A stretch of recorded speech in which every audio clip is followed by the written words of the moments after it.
তো আজ আমরা যেটা পড়তে চলেছি সেটা হচ্ছে একটা খুবই সুন্দর একটা কবিতা, যেটা আমরা ক্লাস সিক্সের সিলেবাসে দেখতে পাই।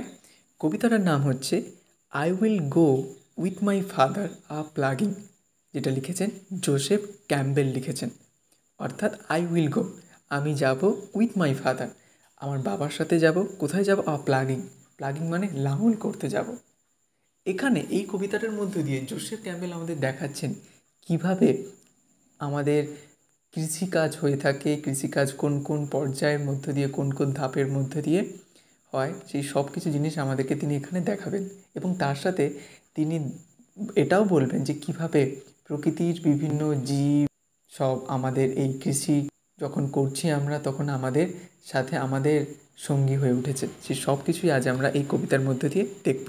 তো প্রথমেই কবিতাটা শুরু করার আগে আমরা একটু কবির সম্পর্কে জানি। তো জোসেফ জন ক্যাম্বেল তিনি জন্মগ্রহণ করেন 1879-এ এবং তিনি পরলোক গমন করেন 1944।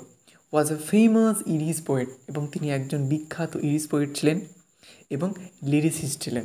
অর্থাৎ মানে তিনি গানের যে ছন্দ, সেই ছন্দও তিনি লিখতেন। এবং একটা মজার বিষয় যেটা আমি কবিতাটার শেষে বলবো তোমায়, তো কবিতাটা তোমরা শেষ পর্যন্ত দেখো। He was born in Belfast in an Irish family. তো ইরিশ ফ্যামিলির বেলফাস্টে তিনি জন্মগ্রহণ করেন। His literary activities began with songs, এবং তার যে লিটারেরি অ্যাক্টিভিটিস সেগুলো গানের দ্বারা অ্যাকচুয়ালি শুরু হয়েছিল। In 1905 he move to London, এবং 1905 সালে তিনি লন্ডনে চলে যান।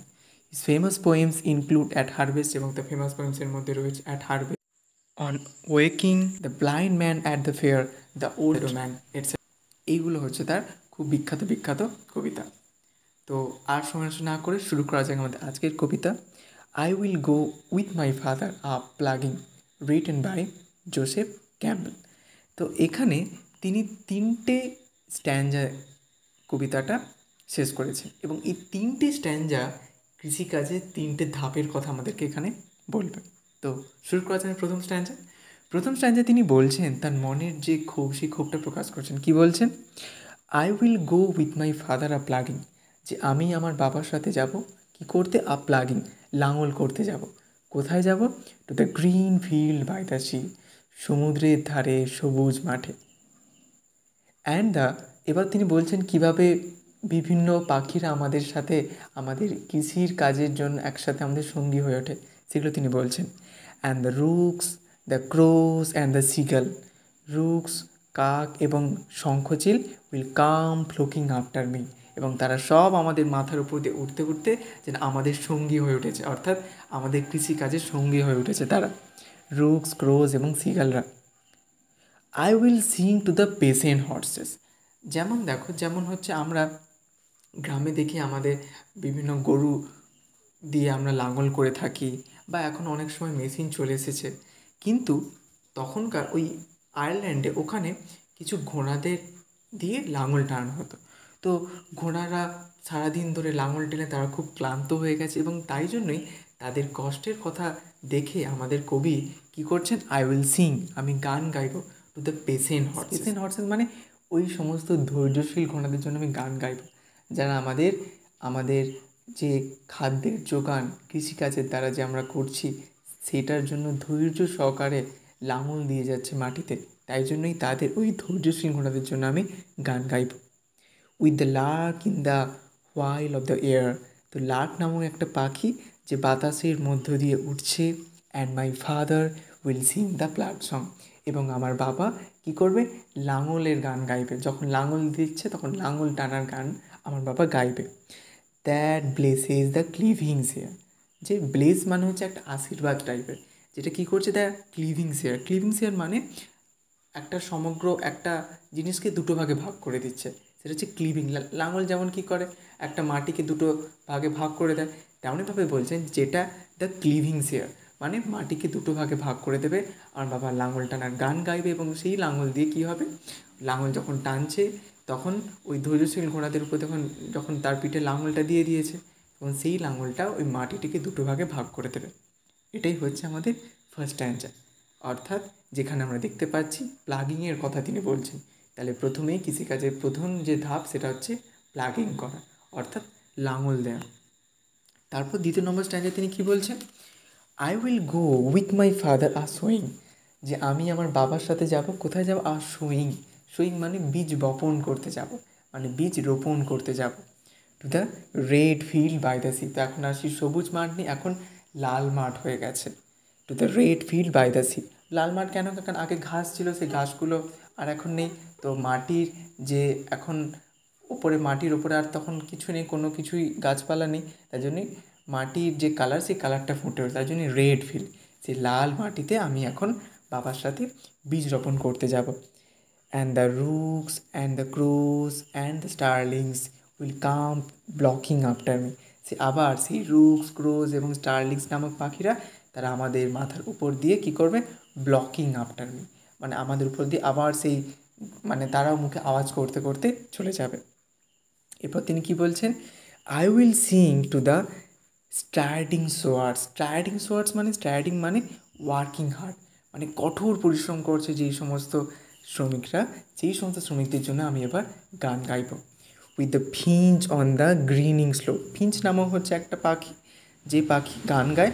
তো ফিঞ্চ নামক পাখি যে কী করছে, ওই গ্রিনিং স্লো, সেও যেন আমার সাথে গান গাইছে ওই সমস্ত ট্রাইডিং সোয়ার্সদের জন্য। ধীরে ধীরে সবুজ হওয়া মাঠের ওপর দিয়ে তারাও যেন গান গাইছে।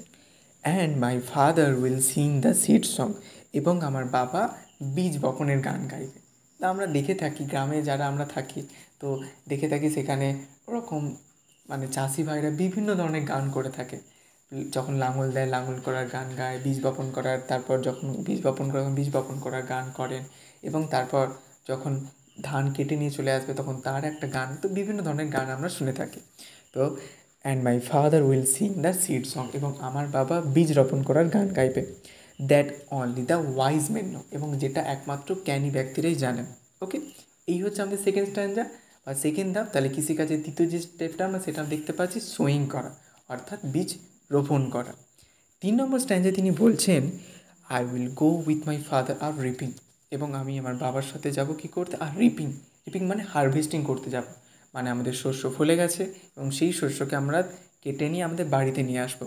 তাই জন্যই বলছে আই উইল গো, আমি যাবো আমার বাবার সাথে কী করতে, আর রিপিং করতে, মানে ধান মানে হচ্ছে শস্য কাটতে যাবো।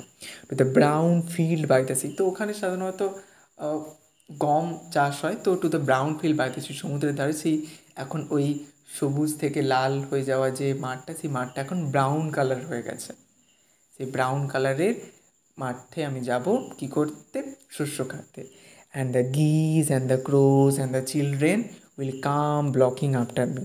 তো গিজ, ক্রোজ এবং চিলড্রেন তারা কী করবে, এই সমস্ত পাখিগুলো তারাও কী করবে, তারাও ওরকম আবার আমাদের মাথার উপর দিয়ে গান গাইতে গাইতে চলে যাবে, মানে হচ্ছে তারাও কিচিরমিচির করতে করতে চলে যাবে।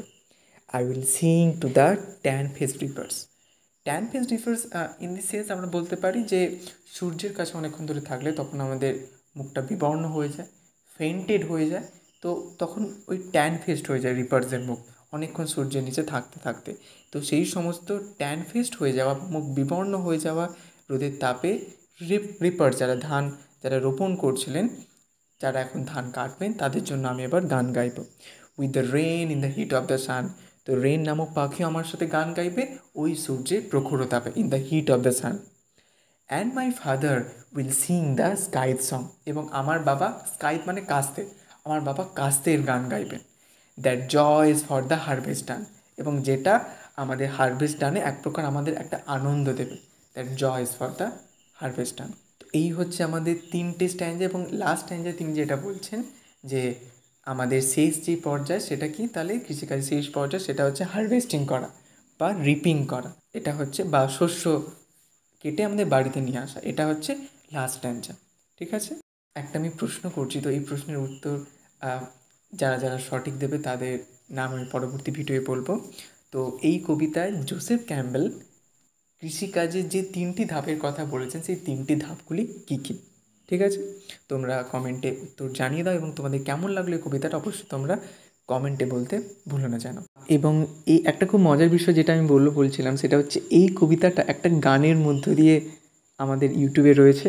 তো আমি ইউটিউবে লিঙ্ক দিয়ে দিচ্ছি, তোমরা অবশ্যই কিন্তু গানটা শোনো এবং কেমন লাগলো অবশ্যই তোমরা কিন্তু কমেন্টে জানিও।